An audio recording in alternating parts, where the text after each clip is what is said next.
something to the kid. So one day, one of our brothers went and shared them. Now to go here that time. Normally he used to go and do, he was a tout or something like that. So that day he didn't, just changed plans and decided to come back home. Came back home and saw that guy doing something to his sister. And he just like chased the guy. I don't know how he did it, but how he saw the guy and what he was chasing the guy with.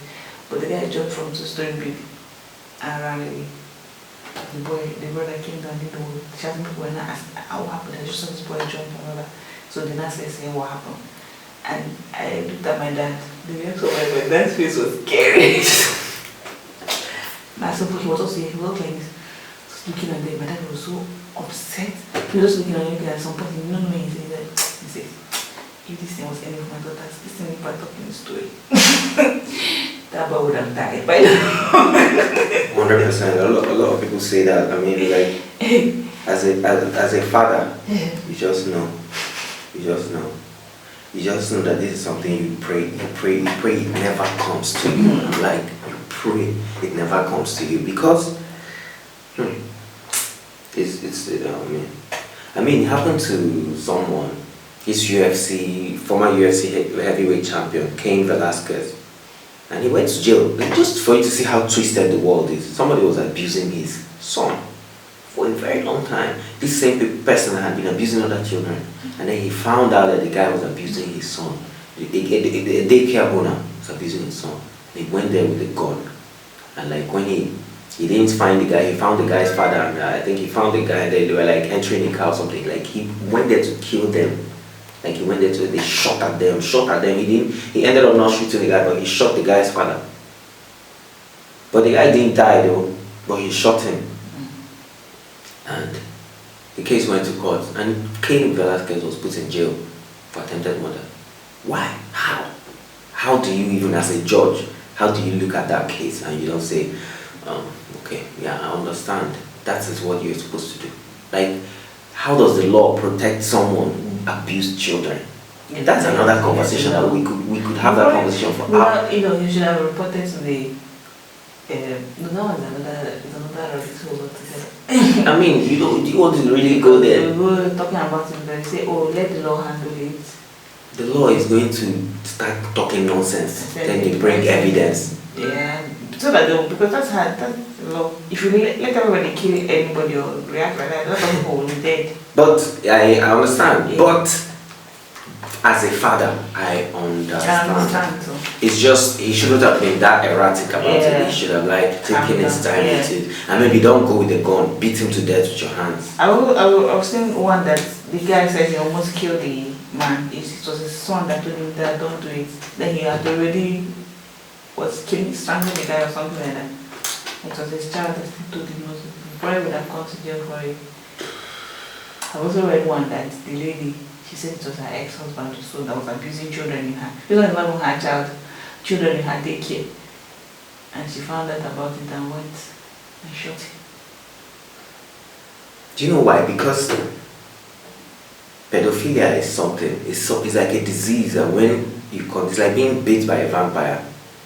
If you were abused as a child, that rewires your mind.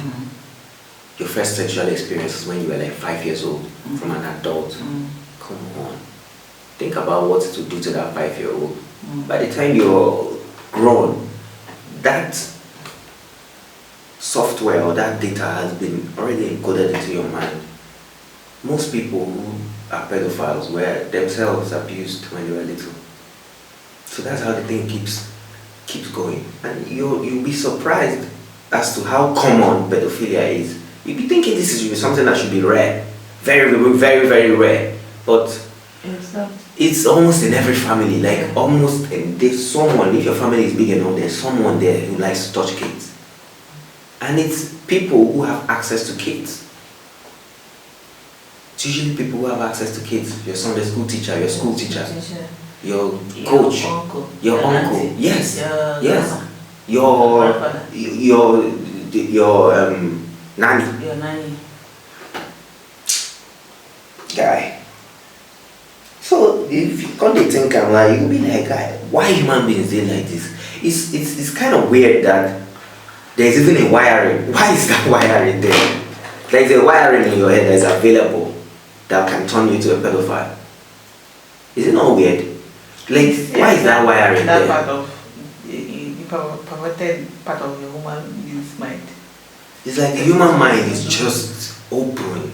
Yeah, The human mind can do anything. Like the human mind can literally do anything. Like the human mind is not moral. It's not a moral being. It can do anything. The only thing that stops people from doing something most times is consequences. You don't think about what will happen if you do this thing. The consequences. But in some cases, when people are able to be absolved of consequences, you see that people tend to like they do a lot of things. That's what happens when people engage in riots and wars. You have the benefit of being anonymous while doing something with the crowd. Yeah. Because that head instinct has taken over. All of you now, you are acting as one mind. You see that play out in a lot of ways. It plays out in positive ways and also in negative ways.